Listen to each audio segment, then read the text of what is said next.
Saint Andrés শহরের প্রতিটি অভিজাত পরিবারের আভিজাত্যর প্রথম এবং প্রধান প্রমাণই ছিল বাড়িতে এক বা একাধিক নিজস্ব বাস্তু, অর্থাৎ পারিবারিক ভূত বা বোগলের স্বগৌরব উপস্থিতি।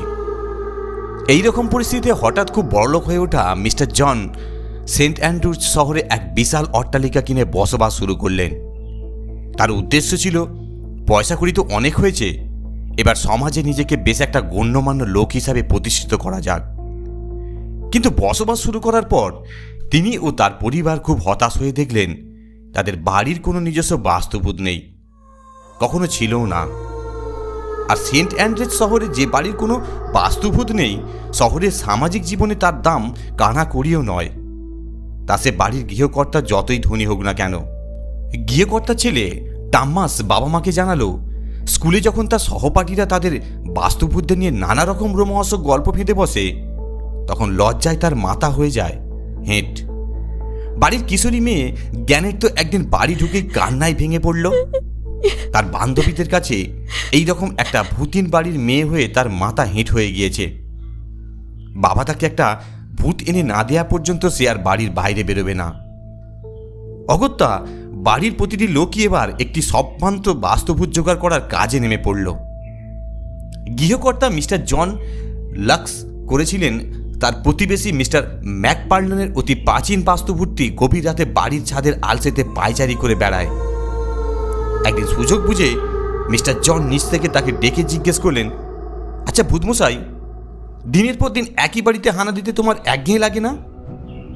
ভূতটি তো খুব আশ্চর্য হয়ে পাল্টা প্রশ্ন করল, কেন একঘেয়ে লাগবে কেন? না না, এমনি জিজ্ঞেস করলাম।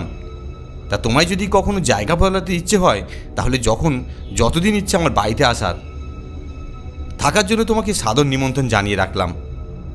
না মশাই, আমার সেরকম কোনো ইচ্ছেই নেই, কখনো হবে নাও।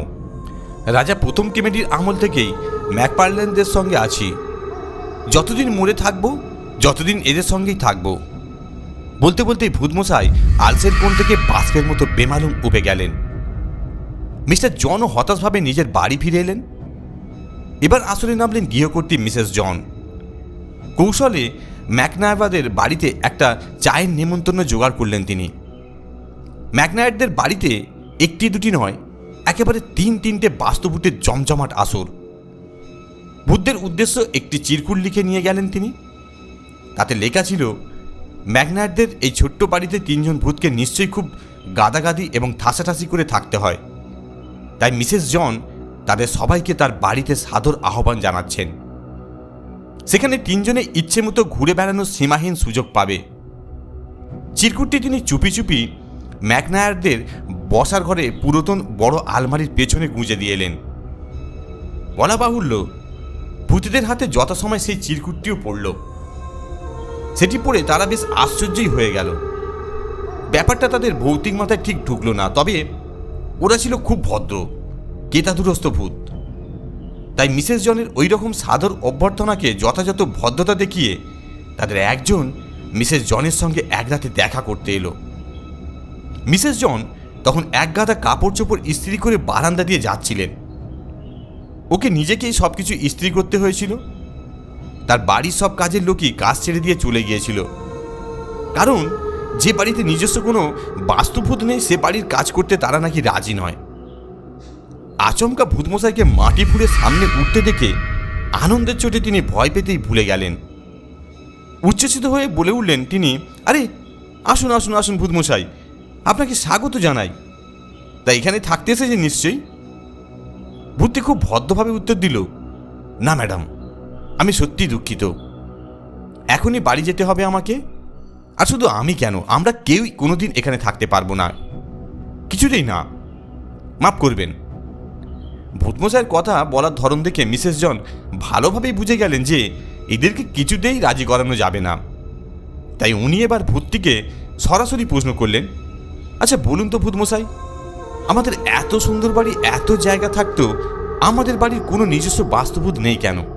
কেউ আসতে রাজি হচ্ছে না বা কেন? ভূতমশাই এবার একটু ইতস্তত করে কাল্পনিক চুলে হাত বুলিয়ে বললেন, দেখুন ম্যাডাম, কিছু মনে করবেন না, আপনাদের বাড়িটা একেবারেই নতুন, 100 বছরেও বয়স হয়নি এর। নিজস্ব ভূত থাকার মতো কোনো ঘটনাই এত কম সময়ে এখনও ঘটেনি। তাছাড়া মানে ব্যাপারটা হলো আমাদের কোনো পূর্ব পরিচিত বা পারিবারিক ঐতিহ্যও নেই। ম্যাকপার্লান, ম্যাকফারসন, ম্যাক অ্যালপাইন বা ম্যাকনায়ার এদের পরিবারের ইতিহাস কয়েকশো বছরের পুরনো। আপনাদের নামের সঙ্গে কোনো গোষ্ঠী বা বংশের ইতিহাস জড়িয়ে নেই। এমনকি আপনাদের নামের ম্যাক শব্দটাই নেই। বুঝতে পেরেছেন? হ্যাঁ, এতক্ষণ সব বুঝতে পেরেছি, উত্তর দিলেন মিসেস জন। তারা তো আদতে উইটগটাউন থেকে এসেছেন, স্কটল্যান্ডের কোনো হাইল্যান্ডারই নন তারা। আচ্ছা, তাহলে আমি এবার আসি ম্যাডাম, বলে গলে যাওয়া কুয়াশার মতোই মিলিয়ে গেলেন ভূতমশাই। বাড়িতে আর বাকি রইল শুধু ছেলে তাম্মাস, মেয়ে গ্যানেট তো কান্নাকাটি, ভূতের জন্য আবদার করা, চকলেট খাওয়া আর ছমছমে উপন্যাস পড়া, এতেই সময় কাটিয়ে দিতে লাগলো। টাম্মাসের চেষ্টার ফল যা হলো তা অবশ্য কেউ আশা করেনি। টাম্মাস তাদের এই পারিবারিক ভূতিহীনতার লজ্জা আর অসম্মান থেকে বাঁচবার জন্য এখন তার সমস্ত বন্ধুবান্ধবকে এড়িয়ে চলত। কেবলমাত্র রাতের বেলাতেই সে বাড়ি থেকে বেরিয়ে পড়তো একলা শহরের সব নির্জন রাস্তায় ঘুরে বেড়াতো। একদিন এইভাবে ঘুরতে ঘুরতে সে গভীর রাতে শহরের কবরখানার পাশ দিয়ে হেঁটে আসছিল বিষণ্ণ মনে। গির্জার লাগোয়া কবরখানাটির পাঁচিলে হেলান দিয়ে দাঁড়িয়ে সামনের অজস্র স্মৃতিফলক দেওয়া কবরগুলি দেখে তার মনে হলো, ইস, এখানকার ভূতেরা শহরময় দাপিয়ে বেড়াচ্ছে, অথচ আমাদের বাড়ির জন্য কেউ নেই। কি কষ্ট! ভাবতে ভাবতে তার মাথা গরম হয়ে উঠল। সামনের দিকে তাকিয়ে সে চেঁচিয়ে বলল, এই যে ভূতের দল, আমার একটা কথা শোনো। যদি তোমাদের মধ্যে এমন কেউ থাকে যারা হানা দেওয়ার মতো নিজস্ব কোনো বাস্তুবাড়ি নেই, তাহলে সে আমার সঙ্গে এক্ষুনি চলে আসতে পারে। আমি তাকে আমাদের বাড়িতে স্বাগত জানাচ্ছি। কথা শেষ করে একটা দীর্ঘশ্বাস ফেলে টাম্মাস উল্টো দিকে ফিরে বাড়ির দিকে হাঁটতে লাগলো। কিন্তু কয়েক পা হাঁটতে না হাঁটতেই পেছন থেকে এমন একটা ভয়াবহ আওয়াজ শুরু হয়ে গেল যে টাম্মাসের মাথা সবকটা চুলই খাড়া হয়ে উঠল। ওর মনে হতে লাগলো একটা হুলো বিড়াল, একটা ষাঁড় আর একটা শুয়োর আর একটা ঘোড়া সবকটা জানোয়ারই যেন একসঙ্গে প্রাণপণে চেঁচাতে শুরু করেছে। সাহসে ভর করে পেছন ফিরে তাকিয়ে টাম্মাস দেখল একেবারে নিখুঁত হাইল্যান্ড ব্যাকপাইপারের ঝকঝকে পোশাক পরা একটি লোক প্রাণপণে তার ব্যাকপাইপে ফুঁ দিতে দিতে আসছে। উৎকট বেসুরো আওয়াজটা ওই ব্যাকপাইপ থেকে বেরোচ্ছে। টাম্মাস লোকটিকে চেঁচিয়ে ডেকে বলল, ওহে শুনছো? ব্যাকপাইপটা বাজানো বন্ধ করো। তোমার ওই আওয়াজ শুনে তো মরা মানুষে জেগে উঠবে। আমি বাজানো থামাবো না মোটেই, পাইপ বাদক উত্তর দিলেন। তাছাড়া মরা মানুষরা সবসময় এমনিতেই জেগে উঠেছে। রাত 12টা বেজে গিয়েছে, দেখছো না? ঠিক আছে ঠিক আছে, বুঝলাম, কিন্তু তোমার বিকট বাজনায় যে গোটা সেন্ট অ্যান্ড্রুজ শহরের লোকই জেগে উঠবে, কাতরভাবে বলল টাম্মাস। বাজনাটা থামাও না বাপু, লক্ষ্মী শোনা। ব্যাকপাইপ বাদক এবার একগাল হেসে উত্তর দিল, আরে এসব কি বলছো তুমি? সেন্ট অ্যান্ড্রুজের লোকেরা আমায় এত ভালোবাসে যে তারা এতে কিছু মনেই করবে না। পাইপ বাদক এতক্ষণে খুব কাছে এসে গিয়েছিল। লোকটাকে ভালোভাবে দেখতে গিয়ে টাম্মাস বেজায় চমকে গেল। আরে এ তো মানুষই নয়, একেবারে নির্ভেজাল একটি ভূত। ব্যাকপাইপার ভূত এবার শখেতে বলল, আরে ভাই, এই পাইপ ফুঁকতে গিয়ে নিজের জীবনটাকেই ফুঁকে দিয়েছি আমি। গত প্রায় 300 বছর ধরে চেষ্টা করছি, এখনো পর্যন্ত একটা গানের সুরও তুলতে পারিনি। তবে আর এ নিয়ে চিন্তা করার কোনো কারণ নেই। আমি তো তোমার সঙ্গে তোমার বাড়িতেই থাকতে যাচ্ছি। তার মানে কি বলতে চাইছো তুমি? শান্তভাবেই উত্তর দিল ব্যাকপাইপার। মানেটা তো খুব সহজ বন্ধু। তুমি যে এইমাত্র আমাকে ডেকে এনেছো, মনে নেই? ওই কবরখানায় আমিই তো একমাত্র ভূত ছিলাম যার কোনো নিজস্ব বাস্তু বাড়ি ছিল না। তাই তোমার ডাকে আমি সাড়া দিয়েছি। চলো এবার এগোনা যাক। অগত্যা টমাস নিরুপায়ভাবে বাড়ির দিকে হাঁটতে শুরু করলো। এত রাত্রে সে যাবেই বা কোথায়? তার পেছনে অবধারিতভাবে সেই ভয়ঙ্কর ব্যাকপাইপ বাজাতে বাজাতে আসতে লাগলো তার সদ্য পাওয়া ভূত।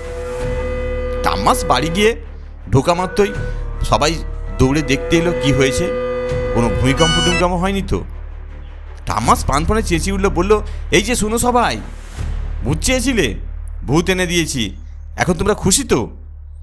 এরপর এক ছুটে নিজের ঘরে ঢুকে দরজা বন্ধ করে কানে বালিশ চাপা দিয়ে বিছানায় শুয়ে পড়ল সে।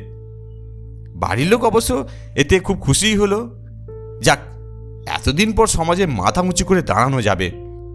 তাছাড়া শহরে একমাত্র তাদের বাড়িতে আছে পাইপ বাদক ভূত। এর ফলে কিছুদিনের মধ্যে জনদের পরিবারের মর্যাদা বেড়ে গেল বহুগুণ। যদিও ব্যাকপাইপের ভূতটি শত চেষ্টা সত্ত্বেও ব্যাকপাইপ বাজাতে শিখল না কিছুতেই। এই ব্যাপারটা নিয়ে অবশ্য পরিবারের কেউ কোনো রকম মাথা ঘামাতো না, এমনকি স্বয়ং ভূতটিও নয়। ধন্যবাদ। গল্পটি শোনার জন্য অসংখ্য ধন্যবাদ। আপনারা সুস্থ থাকুন, ভালো থাকুন, এই কামনাই করি।